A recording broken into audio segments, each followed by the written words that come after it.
Students, आज हम देखेंगे बीए पार्ट वन का एग्ज़ाम सिलेबस। यानी कि आपके एग्ज़ाम में आपका इम्पोर्टेंट सिलेबस क्या है 2021 का। तो अब हम स्टार्ट करते हैं। ये देखते हैं, ये है BA BSc applied psychology part one, जिसमें पेपर ए होगा बेसिक कंसेप्ट्स इन साइकोलॉजी, जो रिटन होता है 80 मार्क्स का। और पेपर बी है एक्सपेरिमेंट्स इन साइकोलॉजी, जो है प्रैक्टिकल पेपर, वो होगा 20 मार्क्स का। तो अब आपने इसको क्या कहते हैं, ये पेपर एग्ज़ाम सिलेबस है experiments in psychology, practical paper भी जिसको कहते हैं 20 मार्क्स का। उसके बाद है अपेंडिक्स बी, यानी कि syllabus and course of reading. अब चैप्टर वन में से आपको क्या क्या इम्पोर्टेंट चीज़ें आएंगी, वो है चैप्टर वन है इंट्रोडक्शन टू साइकोलॉजी, जिसमें आपको पूछेंगे brief brief historical background and schools of psychology, careers and specialization in psychology। Students, आपको ये सिलेबस बताने का मकसद यानी कि आपने अपनी एग्ज़ाम्स की तैयारी करते वक्त परेशान नहीं होना कि आप क्या क्या याद करें, क्योंकि बाज़ औक़ात बुक्स में एक्स्ट्रा चीज़ें भी दे दी होती हैं। तो लेकिन यूनिवर्सिटी की तरफ से जब कोर्स कंटेंट होता है, तो उसमें आप कोर्स कंटेंट में लिखा होता है कि आपने क्या क्या एग्ज़ाम के लिए तैयारी करनी है, क्या क्या टॉपिक्स रेडी करने हैं। तो ये वो सिलेबस है, मैं आपको बता रही हूँ, ये बहुत इंपॉर्टेंट है, जिससे आपके एग्ज़ाम की तैयारी अच्छी हो सकती है। अब सेकंड चैप्टर है रिसर्च मेथड्स इन साइकोलॉजी, जिसमें से observation, naturalistic and field study, case history and experimental method, survey, interview.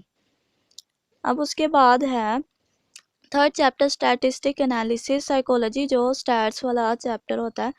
इसमें डेफिनेशंस होंगी और उसकी importance of stats in psychology, और फिर graphic representation, measures of central tendency, उसका होगा मीन, मीडियन एंड मोड, और measures of variability, standard deviation, और correlation, Pearson product, moment and rank order. यानी कि ये इसकी डेफिनेशन होगी, स्टैट्स की डेफिनेशन, उसकी इम्पोर्टेंस इन साइकोलॉजी में इम्पोर्टेंस क्या है, ग्राफिक रिप्रेजेंटेशन, और मेजर्स ऑफ सेंट्रल टेंडेंसी के जो कैसे मेजर करते हैं, उसके मेजर करने वाले ये मीन, मीडियन और मोड, और ये इस तरह, ठीक है।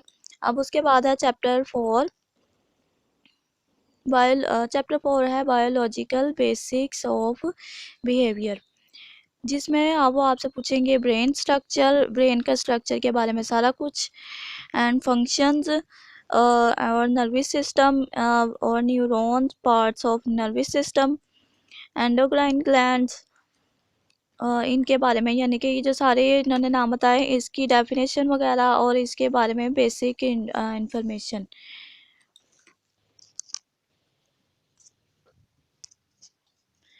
अब है chapter five sensation and perception, जिसमें से सेंसेशन एंड परसेप्शन में से सेंसेशन, उसके कैरेक्टरिस्टिक्स ऑफ सेंसेशन के कैरेक्टरिस्टिक क्या हैं, visual sensation, structure and functions of I, auditory sensation, structure and functions of the year, perception, factors in perception, types of perception, perceptual organization, perceptual problems, illusions and hallucinations।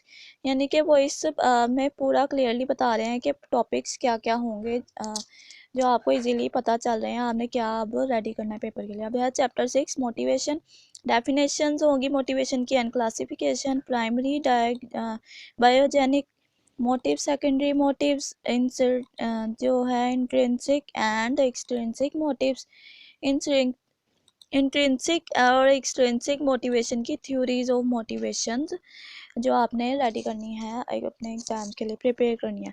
अब है chapter seven emotion, जिसमें definition, components of emotion, theories of emotion, expression of emotions and psychological wellbeing, जिसको आपने prepare करना। Chapter eight है learning and conditioning, definition learning और conditioning की दोनों की definition, types classical and instrumental conditioning, learning through emission, cognitive learning. और फिर इन सबको बाद है चैप्टर 9 मेमोरी। चैप्टर 9 है मेमोरी। मेमोरी की डेफिनेशन, मेमोरी की types of memory, models of memory, memory process, retention, recall, recognition and retrieval, forgetting, theories of improving memory, और mnemonics जो कि मेमोरी के अंदर इंक्लूड है। उसके बाद है चैप्टर 10। चैप्टर 10 है थिंकिंग।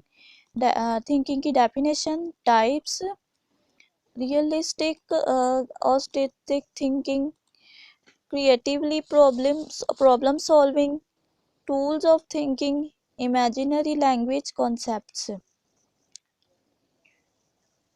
उसके बाद है चैप्टर 11 जो है इंटेलिजेंस। इंटेलिजेंस की डेफिनेशन और थ्योरीज ऑफ इंटेलिजेंस जितनी आपके पास टेक्स्ट बुक में इंक्लूड है वो सारी, और असेसमेंट ऑफ इंटेलिजेंस।